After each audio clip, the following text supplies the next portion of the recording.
When it comes to creating width and depth in a mix, most people tend to gravitate towards tools like reverb or delay to achieve that sound. But those tools can often add a lot of complication to your tracks and make it harder for you as a mixing engineer.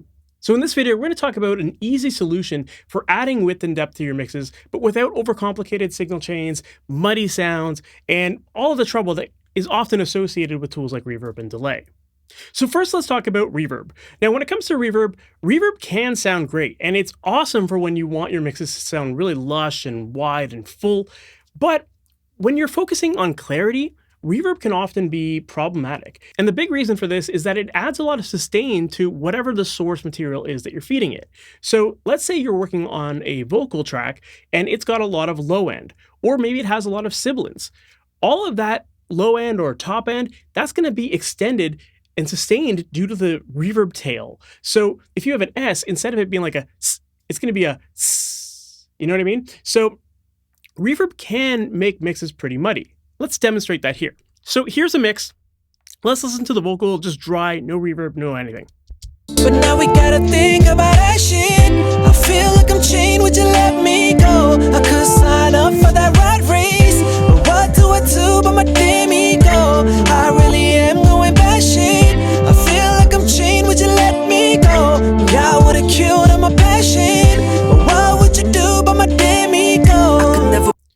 So on its own, sounds pretty decent, but it's pretty dry, right? So we're gonna wanna create a sense of space in this mix and get the vocal feeling a little bit bigger, but we don't wanna get in the way of the clarity of what he's saying there. So let's bring in a reverb. And for this, I'm gonna just start with the Soundtoys Little Plate Reverb. Great reverb.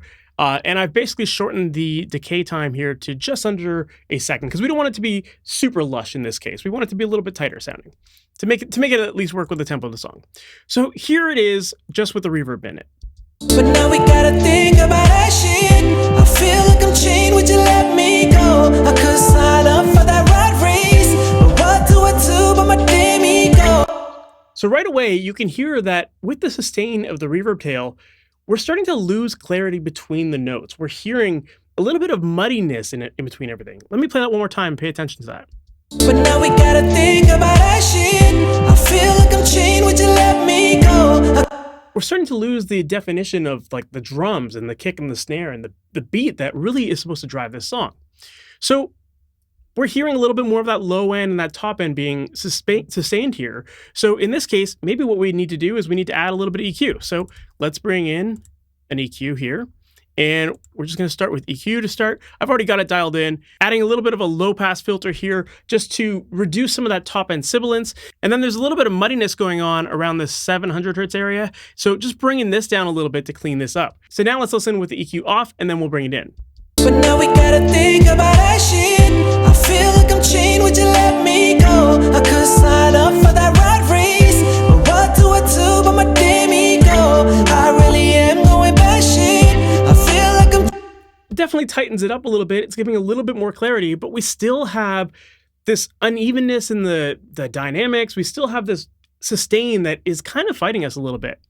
And like I said, dynamics is a big thing here. So we can hear that when the vocal pushes a little bit harder, we're hearing that reverb get a little bit louder too. And sometimes those dynamic shifts in the reverb can actually start to fight the vocal even more and make your mix sound even more complicated and muddy. So for that, I'm going to dial in some compression here. And I've already done that. I've dialed in a 3.5-to-1 ratio, quick release, and we're just going to kiss the threshold a little bit to give it a little bit more control.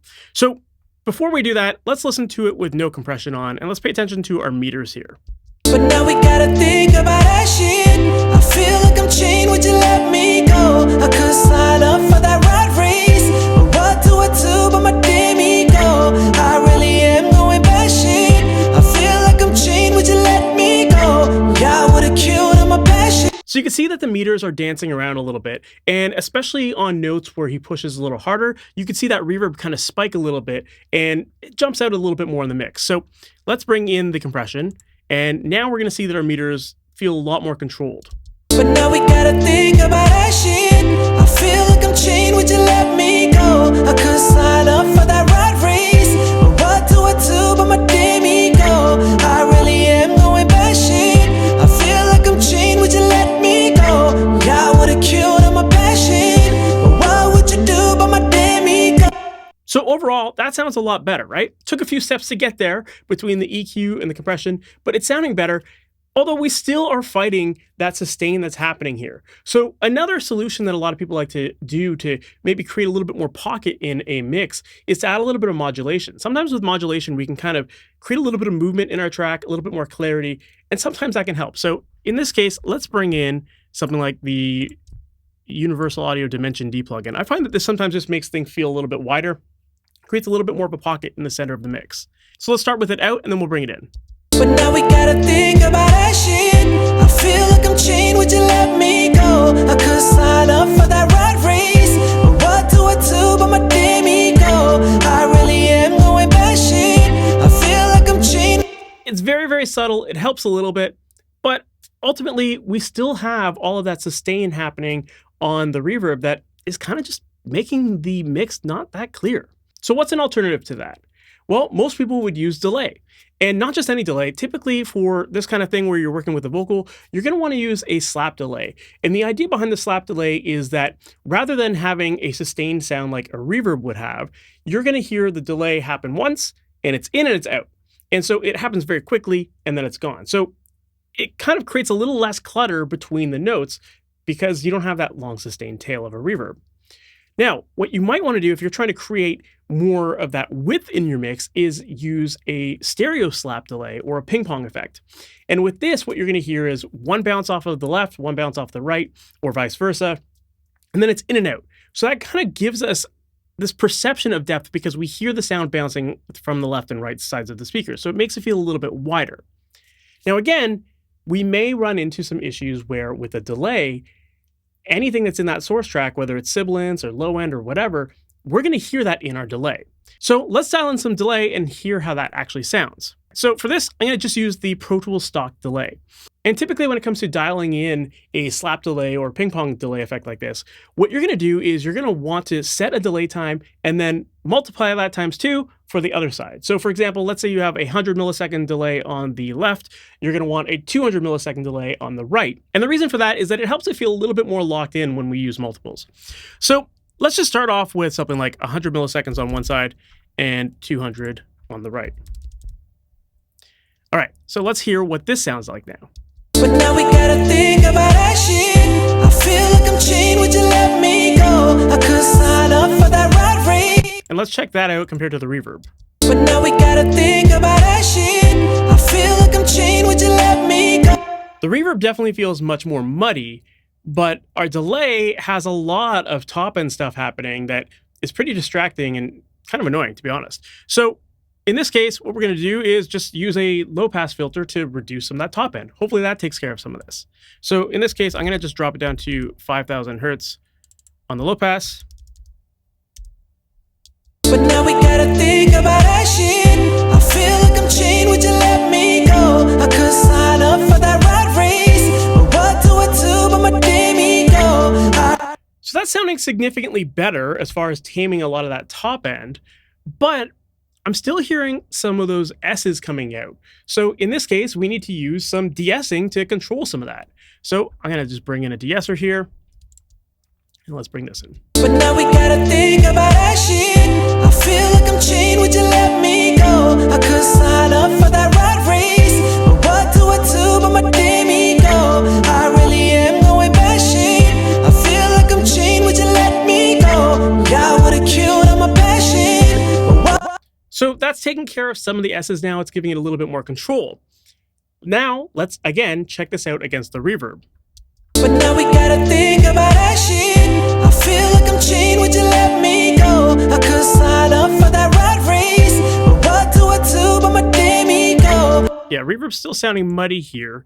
And one of the things that I'm noticing now when I listen to this delay is that just because of the nature of the singer's voice, this delay is creating that sense of depth and width, but we're hearing a lot of like the upper frequencies in his voice kind of fighting against the lead vocal. Pay attention to that. Let me hit play here. But now we gotta think about that shit. I feel like I'm chained, would you let me go? I could sign up for that rat race. It's kind of just fighting it a little bit here, right? So from here, if we want to clean this up, then our next options are to add a little bit more EQ and maybe some dynamic control to take care of some of those upper frequencies and make sure that they're out of the way of the lead vocal. So you can very quickly see here that it's not just a matter of choosing a reverb or a delay, it's a matter of building a long signal chain to actually clean this stuff up. And one element can then introduce new problems, which then you have to take care of with another plugin and so on, right? It gets pretty complicated pretty quickly.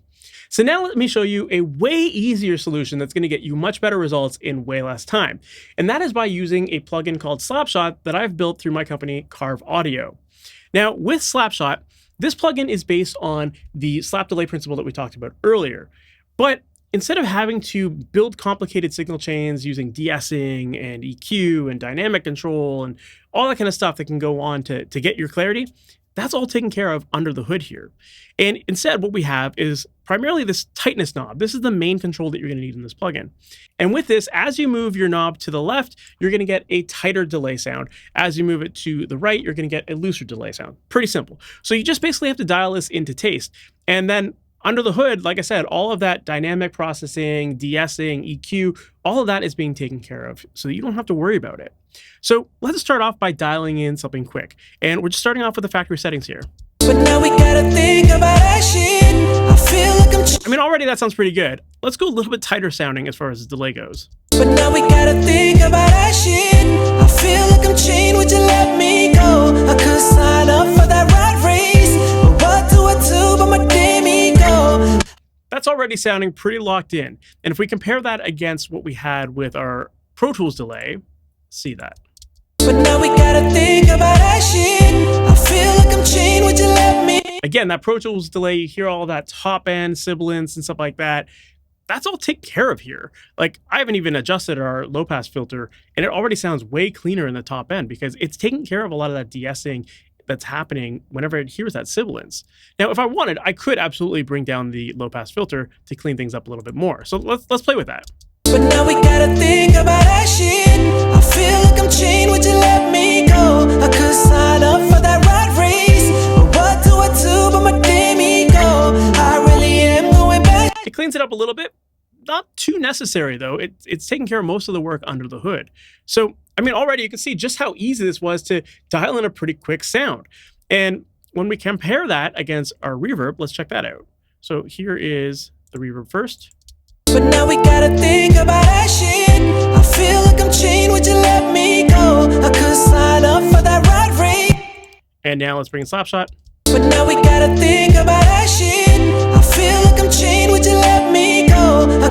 Definitely still has that space and width, but with way more clarity. The beat still kicks a lot more. But now we gotta think about that shit. I feel like I'm chained, would you let me go? I could sign up for that rat race, but what do I do but my damn ego?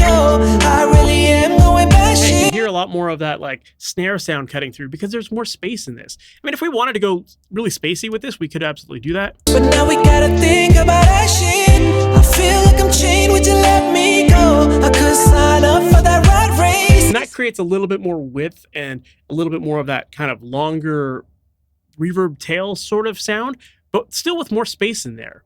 I still like having a little bit of a tighter sound, so we're going to go back to where I was here. Now, let's compare Slapshot against our previous solution that we had of using the Pro Tools delay with the de-esser. So here is the Pro Tools sound first. But now we gotta think about that shit. I feel like I'm chained, would you let me go? I could. And then here's Slapshot. But now we gotta think about that shit. I feel like I'm chained, would you let me go? And the biggest thing that I hear when switching between those has to come back down to what I talked about earlier with the upper mid-range of the vocal fighting the lead vocal.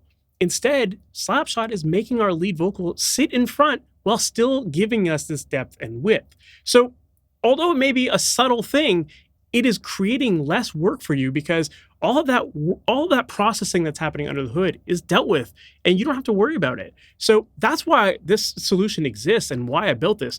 It really is designed to get you up and running very fast and you don't have to worry about these extended signal chains, trying to dial in things and finding the perfect settings. It's literally just as simple as turning a knob.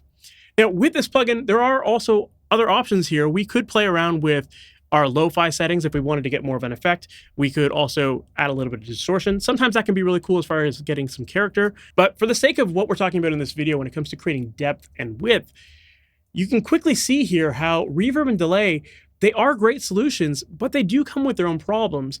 Whereas a solution like Slapshot here is just a quick way to dial it in and get the clarity without having to worry about any of those long processing chains. So make sure to try out Slapshot, see how it fits in your workflow, see how it fits in your mixes. And currently we've got a 14-day free trial of the plugin at carvaudio.com. And at the time of me making this video, this plugin has just come out. So we've got some introductory pricing, which is super low. So if you want to try it out or you want to get it on sale, once again, carvaudio.com is the place to go. Hopefully you found that video helpful, and I can't wait to talk to you in the next one. We'll talk soon. Take care.